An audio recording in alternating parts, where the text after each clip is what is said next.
It's actually not an odd pairing. Oh, that light is really bright.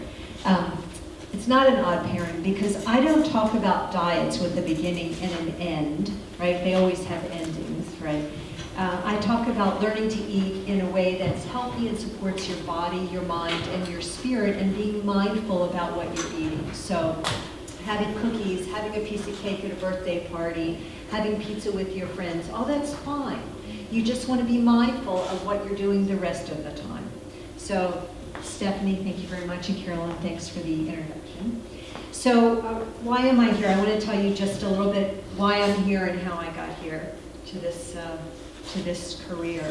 I've worked in public health for more than 3 decades, traveled around the world, and did a lot of planning in Asia and Africa and South America, a lot of health program planning, evaluation, ran a lot of nutrition programs, and worked on the Hill, did health legislation for Jim Moran. I had a number of different jobs, and along the way I got Lyme disease. And I went through the traditional medical establishment and saw one doctor after the next, and I didn't get well. I got sicker and sicker, and all the antibiotics that I took just made me worse. And not only did they make me worse, but they really destroyed the lining of my gut. And we know, we've been reading in the paper about the microbiome and what happens in the gut. I'm going to talk about that some tonight. But antibiotics over a long period of time can really wreak havoc on your entire system. So after a number of years of this, more than 15, I decided to take matters into my own hands. And I was still working during this time, but I left my job. Oh, sorry, I keep wandering.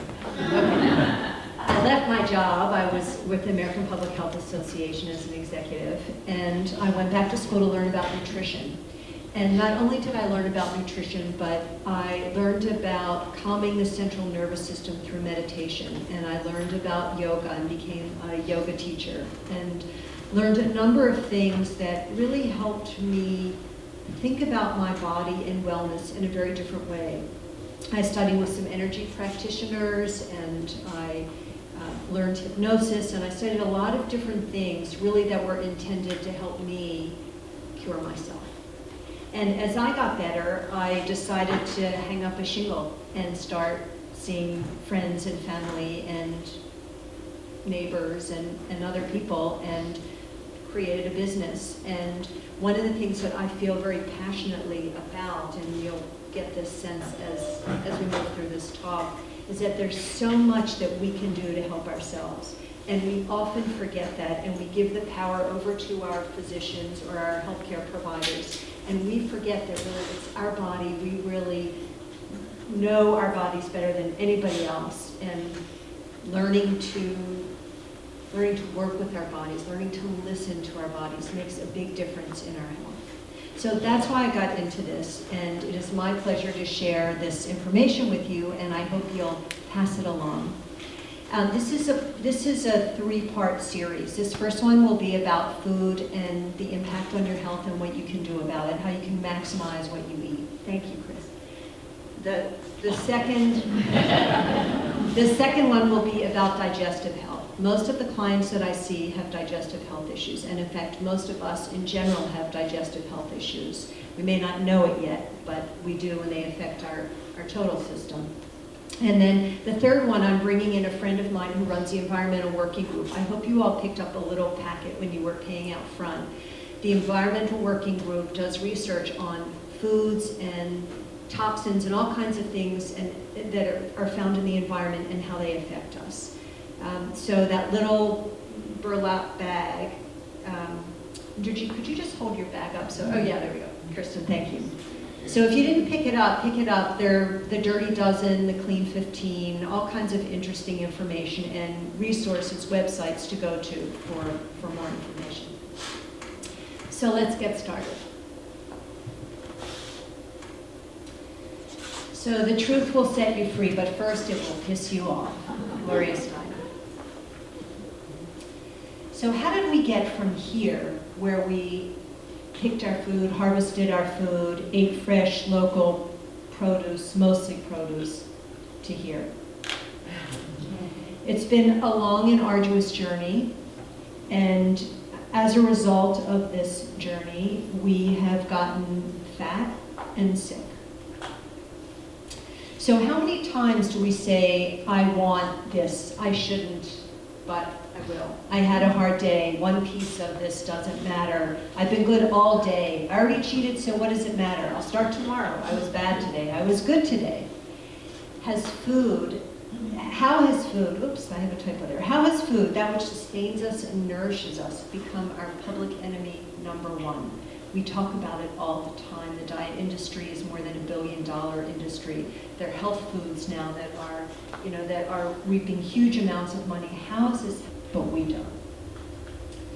So what the food industry does is they look at these 6 factors here, the anticipation. What are people anticipating when they go purchase a meal? How does it look? How does it smell? How does it taste? What's the flavor? And the purple cow. So what's the purple cow? The purple cow is that thing that's going to really get someone's attention and stand out. So this is how the industry creates their foods. They want, and the more fat there is in the foods, the better they look, the smoother they taste. Fat captures other particles, other food particles, and it enhances the aroma and the taste and the palatability, the ability to go down smoothly. The results are that we have conditioned hyper eating, we have addiction, we have obesity, chronic diseases, depression, self-loathing, etc. We tend to be overweight, don't like the way we look, and we certainly don't like the way we feel. So interesting, Hippocrates, considered to be the father of medicine, who lived from 460 to 377 BC, back then said, let food be thy medicine, and medicine be thy food. Oh, Hippocrates, what has happened to us? Well, what we now know is that food is information. It speaks to our genes, turning them on or off. There's an entire science around this called nutrigenomics, and the larger science is epigenetics, how things in the environment affect our genes, turning them on or off. We used to believe that you were born with a set of genes, they reflected your parents and their parents, and that's what you had, and if your parents had diabetes, you were going to get diabetes. Now we know that's not true, that in fact you may have a predisposition to it, but things in the environment turn on or off those genes. So we have an incredible ability to change the way our genes express themselves. Whole plant-based foods. So you'll notice in this photograph, you recognize these foods, but notice the texture, the shape, the colors. They're odd. There's nothing generally smooth about them. They have little bumps and ridges, and they're vibrant colors, they reflect nature. These are whole foods, and our body understands and has the capacity to digest and assimilate them. These kind of foods fuel our body. They hydrate and nourish the cells, they defend our cells from damage and repair them. They support the mitochondria to produce energy. Foods are the foundation for our hormones, our enzymes, catalysts, and neurotransmitters. And they support growth and development, and they carry away toxins and parasites. Food is not just about filling up our bellies, but when the body doesn't recognize the food as friendly, for example, these foods, and what do you notice about them? Anybody want to this is informal, so just Raw fat. But how do they look to you? Do you know? They're smooth, right? They're round. You can tell that they were formed by molds. They're not, other than the lettuce and the tomato, they're not really natural colors, right? They're bright colors to get your attention. They're the purple cows. These kind of foods, we now know, damage our DNA. So at the cellular level, these foods are causing damage. Uncontrolled cell growth. So what happens is, I'm going to talk about this a little bit, but we produce insulin-like growth factor, which causes cells to grow, cancer cells to grow. So the more we raise our insulin levels, the greater our risk for cancers. These kind of foods interfere with digestion, assimilation, and elimination. They signal the body to store fat, create plaque in arteries, disrupt hormones, reduce the availability of critical nutrients. The body becomes highly acidic and inflamed, and of course, cancers and infections like nothing else than an acidic environment. And this leads to obesity, heart disease, autoimmune disease, depression, headaches, many problems. But you say, I eat a healthy diet. This couldn't possibly be me. Or could it? So let's just take an example of what I think might be a normal menu or an average menu for a working person. So for breakfast, coffee with cream and sugar, a glass of OJ, instant oatmeal with maple sugar, maybe a handful of walnuts, banana. Lunch, Caesar salad with chicken, maybe a Panera, bread and butter, Diet Coke. Snack, maybe an apple and a handful of roasted nuts, glass of water. Dinner, grilled salmon with olive oil and spices, baked potato with butter, grilled vegetables with olive oil, 2 glasses of wine. And for dessert, maybe at 10 p.m., standing in front of the freezer, having some Ben & Jerry's ice cream. Recognize that? Sound kind of familiar? Okay, so I just did an exercise, and I wanted to look at how much sugar and fat and sodium is in this kind of average meal. So you can see, you might be interested in noticing that Panera Caesar chicken salad has 31 grams of fat and 1,440 grams of sodium. Look at an apple. Did you realize that an apple has so much sugar, 24 grams of sugar? That's a fair amount of sugar. So the guideline is basically an average or a maximum of 25 grams of sugar a day. If you're pre-diabetic or have diabetes, 15 grams of sugar a day. So notice how many grams of sugar in a glass of orange juice. How many of us start our day with a glass of orange juice? Now, when we have an apple and we have the fiber in the apple, the fiber slows down the absorption of the sugar. When we just drink a glass of orange juice, we get no fiber, and so it goes into our blood very, very quickly, and I'm going to talk about this in a minute, but we stimulate the pancreas to produce insulin. It happens very quickly. But you notice, this looks like a pretty average diet, but look, there are 2,857 calories in this. And over a period of a year eating like this, you will gain 20 pounds easily. And this is how we eat. Look at the Starbucks white mocha frappuccino, 49 grams of sugar.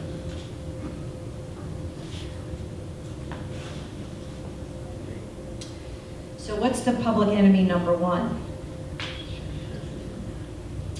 So sugar causes inflammation. We know that it causes inflammation. It's how they function. They need glucose. But what happens is we have been giving ourselves so much glucose that it overstimulates the pancreas. And when this happens and we produce too much insulin, we develop what's called insulin sensitivity or insulin resistance.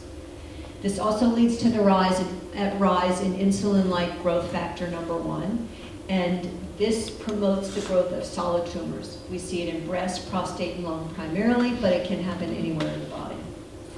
The results of sugar probably don't surprise you. We've all had gone overboard with our sugar, right? And notice a change in our mood. We notice that we get tired when it wears off. Irregular heartbeat, sweaty, headaches, insomnia, inflammation in belly fat, and it's addictive.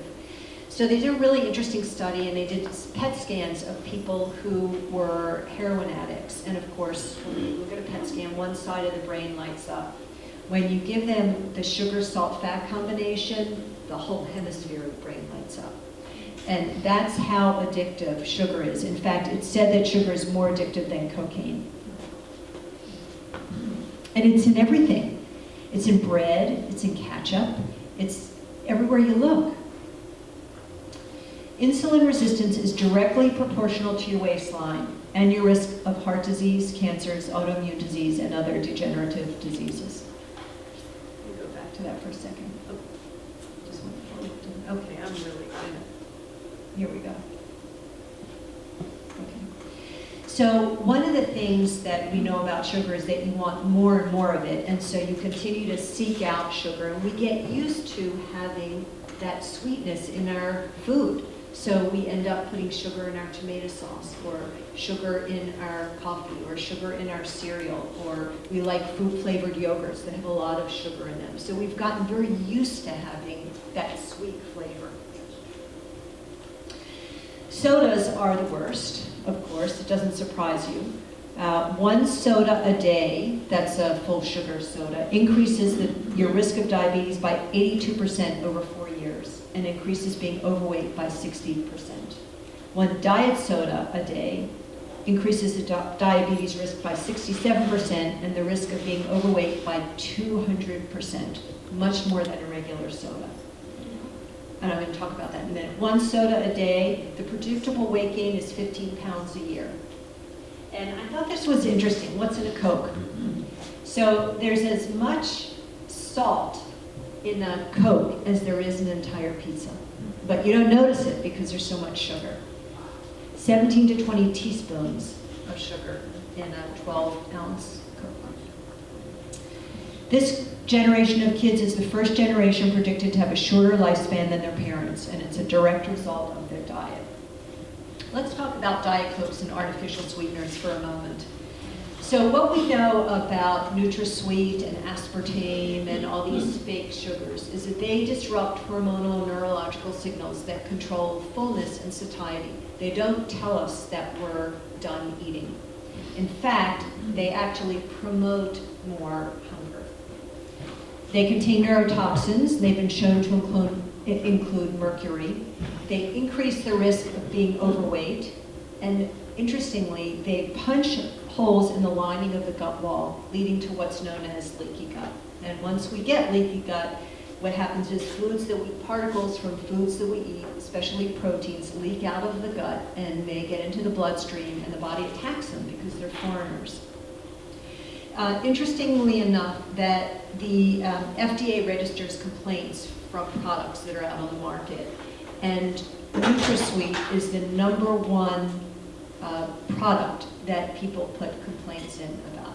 They get in touch with the FDA for adverse effects from NutraSweet. Serious enough that they would call the FDA or write a letter. So the most insidious problem caused by processed foods stripped of their natural enzymes, vitamins, minerals, and nutrients, and contaminated with hormones, antibiotics, insecticides, and pesticides is the havoc that it wreaks on our digestive system. And I'm going to talk next time in January about digestive health specifically and what we can do to mend it. But when our digestion isn't working right, it affects everything in our bodies. So if we're sensitive to gluten, we're sensitive to a lot of other things. If we have pollen allergies, we're sensitive to gluten and probably casein, which is the protein in milk. If we're sensitive to citrus fruits, we're probably sensitive to other things as well. So understanding that once the gut is damaged, you develop a lot of food sensitivities, and you may not have GI systems, you may have lethargy, you may have headaches, you may have trouble sleeping, but something is affecting you in the food that you eat. Extra weight reflects inflammation, and it's only the tip of the iceberg. So we know when we have extra weight, we know that we're inflamed, but what's it doing to our organs on the inside? The most common reason that people give up their own power is that they believe they don't have any. In the end, you and only you get to choose what you do and do not eat. The power to change is yours and yours alone. I love this quote. Change is never painful. Only the resistance to change is painful. And John Wayne, courage is being scared to death but saddling up anyway. So forget about dieting. This is what you need to know to turn things around. Michael Pollan, award-winning author, eat food, mostly plants, not too much. Eat like you care. Eat like you care about yourself. This list doesn't look unfamiliar to you. In fact, we probably all eat this way, but we add in a lot of other things along the way. So when I work with clients, what I work with them primarily on is finding substitutes, because we like certain textures, we like certain flavors, we like the way certain foods look.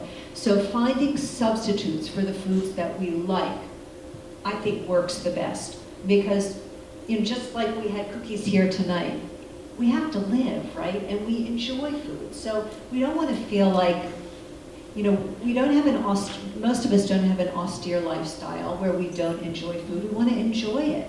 It's food started off first as nourishing and sustaining us, and then as we developed more money as societies, we began to really enjoy food and experiment with it. And that's the mindset that we want to have, that food can support us. It doesn't always have to be a negative thing. In fact, it doesn't have to be a negative thing, but you have to pay attention to what you're eating. Phytochemicals. So plants have phytochemicals. Phyto just means plant. And there are so many nutrients that we haven't yet quantified all of the nutrients in plants. But the more you eat of them, the more you protect your body. So think about what you eat during the course of the day. Are there opportunities for you to add plant-based food into your diet? When you have eggs in the morning, could you add spinach or Swiss chard or kale to your eggs, collard greens? Or mushrooms, could you maybe skip the cheese? When you have lunch, could you have a big salad and add some nuts and seeds to your salad and things other than animal protein? Can you look at your plate every day and look to eat lots of colorful foods? These colorful foods are they're just filled with nutrients, and they support our brain and our bodies. They support circulation. They clean the blood. They clean up the mess from the ice cream that we had the night before. So reading labels is really critical, because you don't know what you're getting unless you look at a label. And I still like my potato chips, but I read the label, because what I don't want is trans fats, and I want to make sure that they weren't cooked in hydrogenated oils, and that they don't have too much sodium. So making sure that you understand what's in a food and how it's prepared is really helpful to making decisions about whether you want to eat it or not. Let me just stop here for a moment and say I learned something really interesting from a friend of mine who is Vietnamese. And she said, I learned to eat food based on what the food does for my body, not how it tastes. And that was a really interesting concept to me, to eat for our health, not for our mind. To eat being aware of what our body might need and might benefit from, instead of going for the sweet thing or going for what everyone else goes for.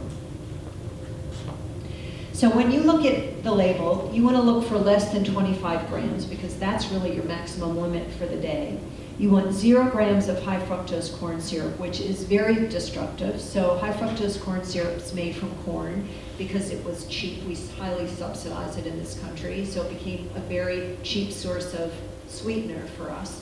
And it's in everything. I mean, it's in everything. And the problem with high fructose corn syrup is it's primarily fructose. And fructose doesn't go through the bloodstream. It goes right to the liver. And the liver it's called lipogenesis, but the liver makes fat out of it. And if you have a lot of high fructose corn syrup in your diet, you are unnecessarily driving your liver to produce fat, and we end up with fatty liver. So fatty liver is a really common diagnosis these days. And of course, you want to look at sodium. Dietary fiber. I cannot stress enough how important fiber is. If you feel like you're not getting enough fiber during the day, buy some organic psyllium husk and just add a tablespoon to a glass of water and have it during the day. But fiber is so important to maintain the health and the peristaltic action of the large intestine, of the colon. It absorbs all kinds of toxins and helps move them through. Fiber primarily comes from plant foods, seeds, nuts, whole grains, and beans. As we get older, oftentimes it's more difficult to digest fiber. So look for easy ways to add fiber into your diets. Grinding up some flax seeds, adding them to a drink or to your salad or something. Adding chia seeds even with fiber. Not getting enough fiber in your diet is directly correlated with cancer, heart disease, diabetes, high blood pressure.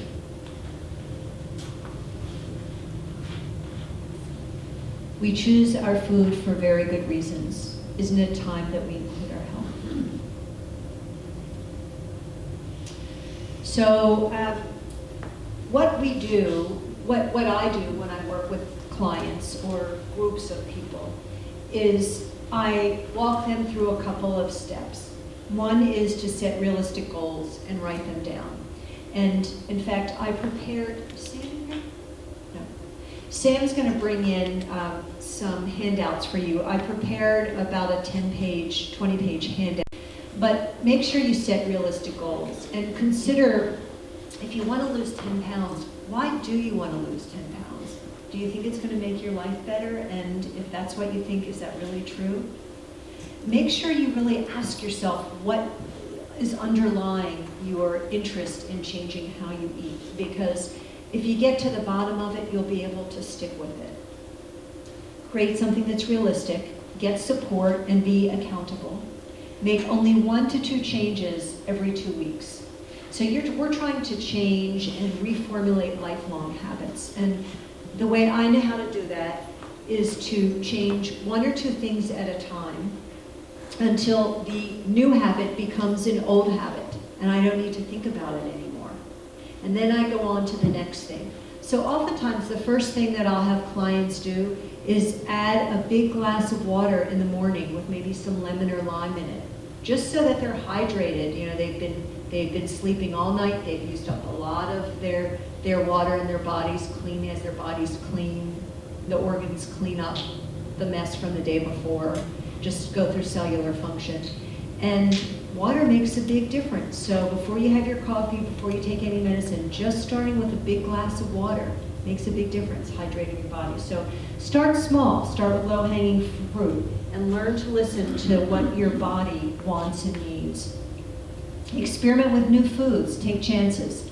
Resolve digestive problems. This is so important. If you have digestive health issues, if you have an excess amount of gas or bloating or constipation or diarrhea or abdominal pain, address that first, because just adding food on top of that might exacerbate it. If you've got a lot of bacteria in your small intestine, for example, and you eat a lot of fiber, you're just going to give yourself a lot of gas. So really work with someone, your physician, a coach, nutritionist, whoever it is, to resolve the digestive issues. Practice self-awareness, like yoga or meditation. I'm going to talk about this in a moment. Move your body, but not to excess. So I have a number of clients that spend their days making sure they get in 2 hours of exercise or an hour and a half of exercise every day. At 60 years old, at our age, that's not what we want to be doing. That's not supporting our bodies. So be mindful about movement. You want to incorporate it into your day on a regular basis. But you don't want to be going to the gym and pounding your joints in front of the TV for an hour and a half. Limit your sugar, limit your salt. And it's what you do most of the time that matters. So when you're out to dinner and you want a glass of wine and a piece of cheesecake for dessert, maybe share the cheesecake and enjoy it. This is your life, right? Enjoy it. But be mindful that if you're having the cheesecake, maybe the next day you have more plant-based foods and you skip some of the animal protein that you would normally have. So I want to talk for a moment, actually I want to back up for a moment. I want to talk about dairy. So there are a number of studies that show that dairy may be the single biggest contributor to inflammatory processes in our body. And it's not the lactose, it's the casein. So casein is about represents about 87% of the protein in dairy. It's a very big molecule. It looks a lot like the gluten molecule. It's very hard to digest. And Colin Campbell, maybe you've heard of him, he did one of the first really large studies called the China study, where he looked at a large number of people over a long period of time. And one of the things that he found was dairy was the only food that was consistently associated with cancers and degenerative disease. So the fact that you have issues digesting dairy, instead of taking lactate, maybe you ought to think about just eliminating it for 3 weeks and see how you feel. See if your allergies go away, see if the headaches go away, see if you sleep better. But being mindful of dairy, because it's really, one of the things that he says jokingly, he said, cows drink cow's milk, and bunnies drink bunny milk, and goats drink goat milk. Do you ever see them switch and swap? And I thought, no, that's right. So we've all grown up on the belief that milk is good for our bones, right? So what happens is, with milk and calcium, is that when you drink a glass of milk, milk is very acidic. And calcium, which is mostly in our bones and teeth, is alkaline. When you drink a glass of milk, the body's always looking for homeostasis. It's always trying to keep things balanced and normal. Not too many spikes in sugar, not too many spikes in calcium, so forth. So the body pulls out calcium from the bones and the teeth in order to neutralize that glass of milk that you've just had. So you've actually done the exact opposite of what you intended to do, which was to try and provide more calcium to your body. So we don't know this. This isn't common knowledge, but nutritionists know it, and Colin Campbell knows it, and Dean Ornish, who's, you've heard of the Ornish diet, he knows it. And people who are looking at this now and looking at the data understand that dairy is not a helpful food for our bodies. So as I mentioned, when I was sick, one of the things that I wanted to learn how to do was to self-calm, was to change the way I went about my day, rushing through the day, but to learn to become more mindful, to pay attention, to be able to calm myself down. And so I did a lot of research and then decided to learn how to do meditation. And there are so many scientific studies right now that have been done in the last 20 years, but a lot are being done right now looking at meditation and brain function. And you actually change your brain by meditating, by introducing the quieting of the body, the quieting of the mind, the quieting of the body. You change the chemicals in your brain. You slow down or stop the release of cortisol. And cortisol is the stress drug, right? We need it if we're running from a bear, but we don't need it in a chronic way on a day-to-day basis. So being able to change the dynamic of the chemicals in our brain and body makes a big difference on how much we weigh, how well we sleep, how we manage stress throughout the day. You don't have to do a lot of meditation to have a big impact. And in fact, one of the things that I wrote in the recommendation is that Deepak Chopra and Oprah Winfrey do a 21-day meditation that you sign up for it, it's free. You get a 20-minute meditation every day, and it comes on your computer, and you have 5 days to use it. And I would urge you to try it if you haven't. Meditation really can make a big difference in your life. Visualization, prayer, developing, expanding, strengthening your spiritual practice, whether it means being out in nature gardening, or taking walks or hikes, or listening to beautiful music, or praying, or reading poetry or liturgy. Whatever it is that moves you beyond your physical self I found to be a really helpful practice. Yoga, Tai Chi, Qigong, all these things help connect us with connect our mind, body, and spirit. So one of the things that I found that happened to me was that I was so angry at my body for being sick and not functioning well that I lived from here up. So I'd sit at my desk all day and work on the computer, whatever job I had, and I was living from here up. It was like I was disattached, disassociated from the rest of my body. And yoga helped me get back, it helped me become present. It helped me get back in my body and pay attention. Because when you do yoga, it's about the breath. It's about moving breath through the body. It increases your focus, not only your strength and your stamina and your flexibility and your balance, but it increases your mental focus. And I found that so helpful. Dancing, it's so much fun, right? Joy, we're just looking to add more joy into our lives. Journaling. So journaling, I think, is the cheapest form of therapy you can find. I mean, you write something down on a page. You're using both sides of your brain, not just using one side of your brain, like when you talk to somebody. And you have the opportunity to reflect, to really listen to your inner wisdom. And I am not a journaler. I don't like to do it, but I've learned how to do it. And I encourage people who are on a similar exploration or a similar journey as they move through the process. Well, so I talked about these, but there are a lot of studies that show that these mind-body interventions are very helpful for all kinds of symptoms and illnesses. For example, irritable bowel syndrome, constipation, heart disease, Parkinson's, autoimmune disease, depression. More than half of people in these studies show long-term therapeutic benefits. And they're strongly correlated with weight loss. So I find that when I'm working with clients who want to lose weight, it's not effective to just change the diet. It's important to address the mind and the spirit as well. And of course, I'm just the guide on the side. The people who do the work are the clients. But understanding that really it's a full mind, body, spirit exercise to change how you view yourself, how you view food, and to change your body. So as I mentioned, meditation does produce structural and functional changes in the brain. Yoga, I talked about that.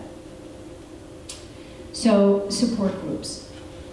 I can't stress enough how important this is. It's one thing to be in a one-on-one relationship with a coach, and that's for generally shorter periods of time. But when you're in a group, you build support. So I spend a lot of my time working in Arlandria, which is a low-income Latino community in Alexandria. It's on the border of Alexandria and Arlington. And I work with groups of people, and generally they're women, and they don't know each other when we first meet, but they end up supporting each other. And so we've built a really nice cadre of women who know a lot about nutrition and health, who've learned to do yoga, who've learned how to meditate, and this was all very foreign to them. This was a population of women, for example, who threw out the yellow of the egg because they thought it was high in cholesterol and didn't realize that they were losing all the zinc and the lutein and all the nutrients in the yolk of the egg. Clients who were every one of them was diabetic or pre-diabetic. Every one of them had hypertension. And over the course of 10 weeks together, they created a cookbook that was just theirs, and it was for Latino foods, but it was with a lot of substitutes. So substituting healthier versions, healthier foods and ingredients for the foods that they were used to eating. So it really it opens our minds, our hearts, and our spirits when we share our life journey with others. And I don't know what's more personal than how we feel about ourselves. So I encourage you, if it's something that you're interested in, start a group and bring your friends along. So our bodies are sacred. Why not learn to take care of them? Start with what you can control and let go of what you cannot.